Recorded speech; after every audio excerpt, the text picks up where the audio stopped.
Isang mabigat na parusa ang ipinataw ni Kuya sa housemates dahil sa kanilang violations. Ang lahat ng mga nagkasala ay aking paparusahan. Lahat tayo nagkakamali. Normal lang yan. And normal lang din may consequence lahat ng actions natin. Kayo, JM, Fiang, Binsoy, Jan, at Tingto ay automatically nominated. Pinapaalam ko sa inyo na ang makakakuha sa rank 7 magiging automatically nominated din.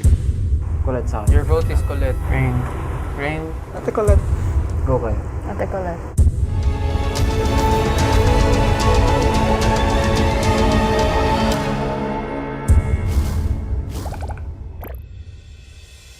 Sa pagpapatuloy ng parusa para sa rank 1 to rank 7 na pinakapasaway na housemates, Hindi na to maganda na napabilang ako sa nominadyo.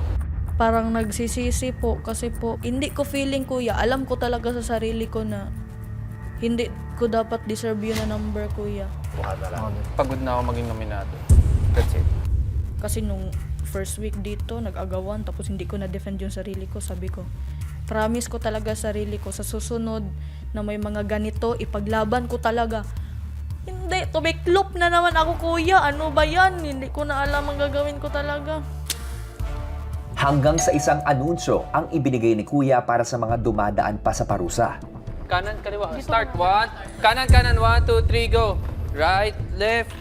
Scientifically, kuya, na doble yung effort na ibibigay namin kasi from 14 down to 7. Wait lang. Left. Umikot na po kami sa pool po. Mas nafe-feel ko na po yung ngalay po sa kamay kuya dahil nga po matagal na po kaming nagbubuhat na pito. Pero mas pinag-igihan ko na lang po kuya na tiisin po yung nararamdaman ko kuya. Wait lang. Huwag na bakit malaglag ako. Hindi, pasign. Edi another. Ganun kabigat yung violations yung nagagawa nyo, yung nakocommit nyo inside the house eh. And kailangan naming maunawaan yung bigat na yun. Okay, rest, saglit. Wait. Ang bigat. Sorry. Ang dami hong nangyari sa ilang oras lang hong yun. Mapagod ho siya sa physical, nakaka-drain din ho, kakaisip. Oops, baba. Tama ba? Baba na natin. Wait lang. Kuya, sa totoo lang, sobrang bigat. Nung kami na lang 7 yung natira dun sa rulebook na malaki. 25. Countdown. Sakit sa kamay, sakit sa likod, sobrang sakit sa paa, lalo na yung binti ko, sobrang sakit talaga, kuya. Hindi mo na ibabahan. Sumitaw. Sige, lagay doon. Doon ba iwan? Nominated housemates. Yes, kuya. Sa puntong ito ay tinatapos ko na ang inyong parusa. Salamat po, kuya. Thank you po, kuya.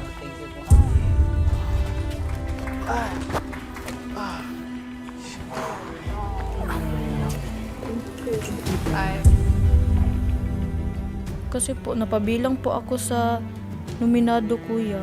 Kababalik na naman po ako sa giging sad na naman po kuya. I love you. I'm here kung ganahan ka na ikastorya lang or maminaw ni mo. Di ako ganahan mong hilak, kay mo nang i-compromise ba tawag Ay ano? mo sanggi comprehend ang Comprehend sa ako ang feelings ba kay base everything. mo Understand. mubuto kung pinakalit na. Kailangan understand yun may process mo feelings. Parang mas mahirap to. Pala.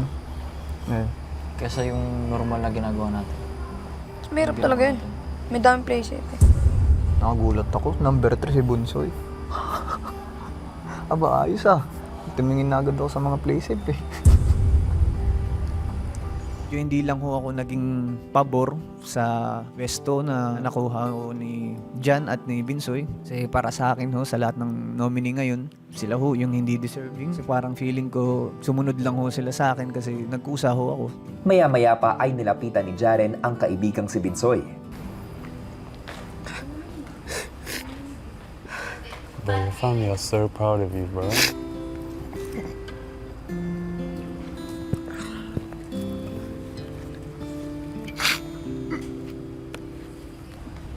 You're only nominated, you're not evicted. Hindi ko naman naalis.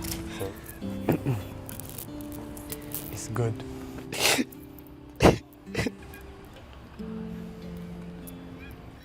What is it?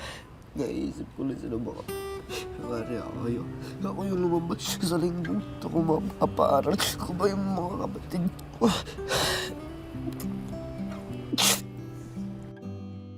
Ibang tao po yung tumutulong sa akin para po makapag-aral ako, kuya. So, mas pinapahalagan ko po yung mga tao na nakakasama ko sa araw-araw, kuya, kaysa po sa sarili ko. Dahil sila din po yung tumutulong sa akin para po malagpasan po yung mga paghihirap ko po sa buhay. And I know you have that confidence inside yourself na hindi ka aalis ngayong linggo. Gusto ko naman po na mas unahin po yung iba kaysa po sa sarili ko, kuya, dahil ko gusto ko pong bumawi sa mga tao po na tumutulong po sa akin, kuya.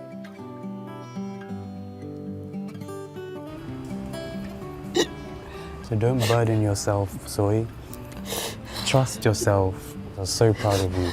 Your siblings are so proud of you. Everybody come, let's hug Binsoy. Okay.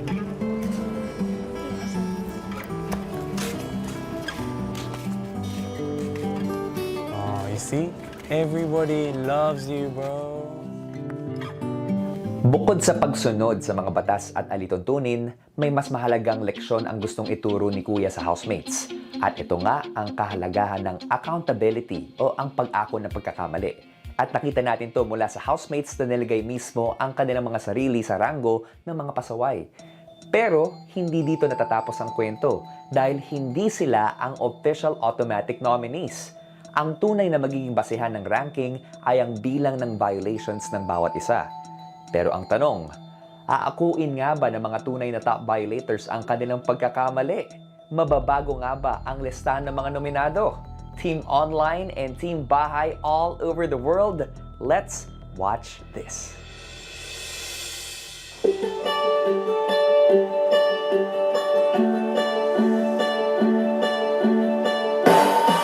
morning, guys. Akala ko may announcement si Kuya na ito ay pagsubok lang. Ako din eh. Umasa din ako. Akala ko may twist. Pagkasabi ni Kuya, hanggang dito na lang. Hala, nominated nga pala talaga. Wala, magag pa ako. Nominated pa rin. Habang magkakasama ang mga umako ng ranking sa pagiging pasaway, isa-isa namang kinausap ni Kuya ang ilang housemates na hindi umako ng pasaway ranking. Pag-usapan natin yung naganap na parusa, partikular ang listahan ng mga nominado. Ano ang opinion mo tungkol dito? Some of the housemates are not deserving of their position po, Kuya. Yung mga hindi deserving sa position nila, sina Kuya Binsoy tsaka si Jan po. Ito mo sa katawan mo. Sakit dito sa leeg. Ang tulad sa daliri. Sa daliri din eh. Grabe, sakit. Sakit niya. So for Jan Kuya, he also just took 4 because he didn't know he was gonna be nominated. He was one of the latecomers, Kuya, so of course, konti lang po yung violations na nagawa niya. So I think he doesn't deserve that spot also. Si Kuya Binsoy, bilang niya pa po yung violations niya, so because I can't even count mine. And he knows he doesn't deserve to be nominated for the violations. And for top 5, which is Kuya Ding Dong, I agreed also kasi po marami po siyang nasasabi na hindi nice po. And then sa 7th, Ate Colette, also like that po, Kuya. Marami po siyang bad words na nasasabi and topics na hindi dapat pag-usapan po. Feeling ko naging unfair po kay Binsoy tsaka kay Jan. Kasi po si Jan, syempre bago lang din siya. At si Binsoy, bilang na bilang po sa daliri talaga yung violations niya po. Dahil po sa emosyon siguro at sa pagod, nag-decide po sila ng impulsive. Sad lang. Hindi naman na natin may babalik. Acceptance na lang. Kung hindi sila karapat-dapat na mapabilang sa listahan niyon, sino dapat? Ako, hindi ko alam na ganun pala yung mangyayari. Yung alam ko lang, hindi ko naman yung tatanggapin. If I were to compare what I think I have done in terms of violations and the other housemates that weren't nominated, that weren't part of the list, parang mas lumamang yung mga violations ko kesa sa kanila. Kasi positive na lang. Isipin lang natin kung lalabas sa atin. Nag-agawan pa kami sa number 6. Ako na number 6. Purya Santissima. Pero siguro, kailangan ko lang muna mag-process.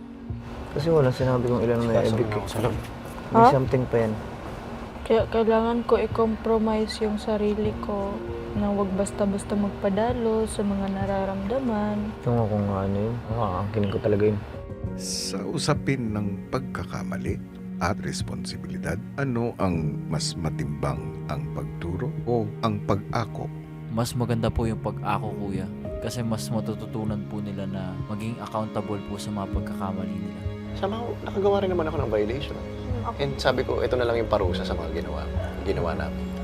Na di-disappoint lang ako sa iba. Oh. Pero hindi naman ibig sabihin nun dapat sila yung nandito o wala kami. Hindi ganun. Siguro mas na-feel bad ako kay John kasi late na siya dumating. If we were to remove Jan at saka si Kuya Bensoy from the list, and if I were to add a person in the list, sa tingin ko po, ako po kuya. Hindi naman ako naging hypocrite na ayaw ko sa pesto na to kasi wala akong kasalanan. Ang akin lang, yung mga taong pumili sa akin, sila yung pinakamadami talaga. Ako yung nakita nila. Pero alam nila sa sarili nila na sila dapat yun. Marami po akong violations na gawa. More than them. Baliktad natin, what if sa kanila mangyari? If I were to compare myself to that housemate, mas deserve niya po na manatili. Hindi niya talaga deserve to be nominated for that reason. Kasi hindi talaga siya fair. And I guess it's only fair if I should take his spot. Siyempre, at the end of the day, pipiliin natin maging fair yung system. Siyempre, magigilty tayo na papayagan ba natin na akuin nila? Siyempre, hindi. Magigilty din tayo sa... Inaako mo ba ang mga pagkakamali mo? Yes po, kuya. I think it's me, kuya. Pag pagkakamali po natin, kailangan natin harapin yung consequences. Hindi natin siya matatakasan Mas maganda, akuin mo na, face the consequences. Sige, pag-uusapan natin lahat. Kesa may mga sumabog. 6 ang naging nominado. Dahil 2-in-1, sina Dong at Pat. 3 sa nominado ay hindi dapat nandun. Kung ang pagbabasehan ay bilang ng violations. Kung iraranggo natin ang dami ng mga violations, kabilang ka dapat sa mga nominado. Dahil ang bilang ng violations mo ay 16. Na ikaw ay may 11 violations. Ikaw ay may 14 violations. Ngayong alam mo ito, ibibigay ko sa iyo ang mabigat na desisyon. Handa ka bang palitan ang isa sa nominado? Ibibigay ko sa iyo ang mabigat na desisyon. Handa ka bang palitan ang isa sa nominado?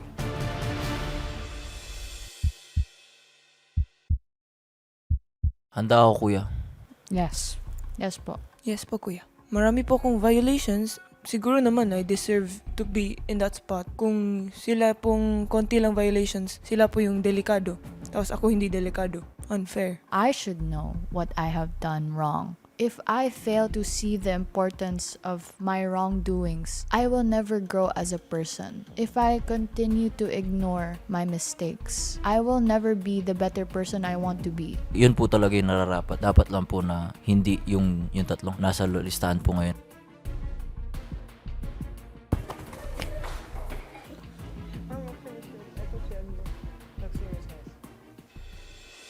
Ang basihan ng pagiging nominado ninyo ay ang dami ng violations. May 3 housemates ang mas may maraming violations kesa sa inyo. At yun ay sina Kai, Rain at Dylan. Dahil sa desisyon ng inyong mga kasama ay hindi na kayo kabilang sa listahan ng mga nominado. Dahil sila na ang kukuha ng pwesto ninyo.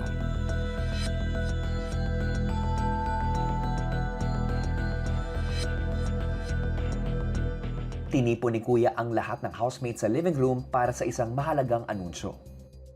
housemates, dito sa bahay ko, pinapahalagahan ko ang pagiging patas. At dahil dito, ang bilang ng mga violations ang magiging basihan ng mga taong mapapabilang sa listahan ng mga nominado. 3 lang sa kanila ang nakagawa ng pinakamaraming violations. Nangangahulugan, 3 sa kanila ang hindi dapat kabilang sa listahan ng mga nominado.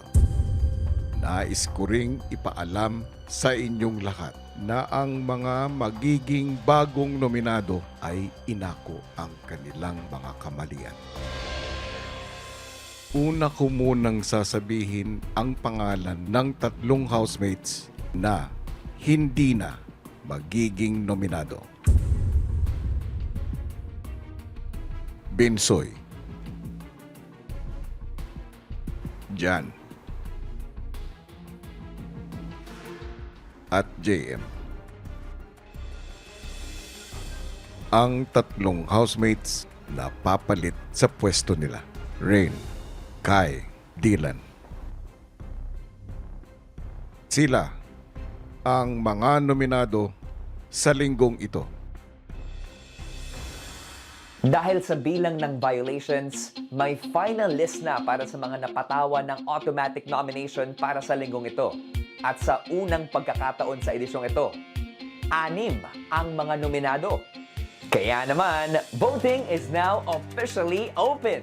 I-vote to save or i-vote to evict nyo na ang pinipili nyong housemate dahil sa pagtatapos ng linggong ito ay isa sa kanila ang tuluyan ng lalabas ng bahay ni Kuya. At para ipakita ang inyong suporta sa kanila, narito ang paraan ng pagboto. Sila ang mga nominado ngayong linggo: Dingdong and Patrick, Dylan, Fiang, Kai, Colette, Rain. Sino ang gusto mong iligtas? To vote, use the Maya app and choose the housemate you want to save or evict. You have the power to vote. Pinoy Big. Parang it feels lighter though. I mean, I'm scared because I don't know how many, it's like an at least. At least parang hindi na mabigat sa pakiramdam na unfair. Yeah. Okay na. Nung nalaman ko na, sabi ko, okay, deserve ko itong spot. Naghanag violation. Do you cry if I leave? Is that a question? Yeah, I would. Mas na-worry ako dun if I stay in the new. Ew, shut up.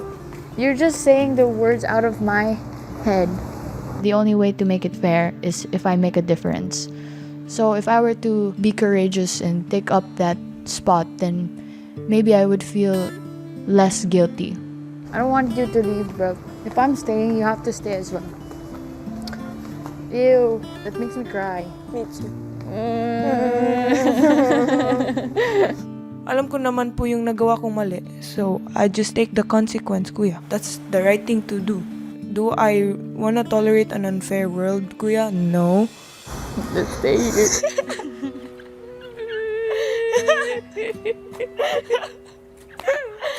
Baliw! Don't look at them. Alam ko naramdaman nilang dalawa na na-guilty sila and everything. And sa totoo lang, mas mabigat yung feeling na guilt, if ever. Ito talent ko. Anong talent mo? Nagpipigil. Mabigat po. Lalo na may mabigat na kapalit. Kung alam nyo naman po sa sarili nyo na yun yung tama, kahit na masakit, mas magaan po sa loob. Huwag mong pigilin. Labas mo yan. Lamar na ipigil mo yan. Sasama loob mo.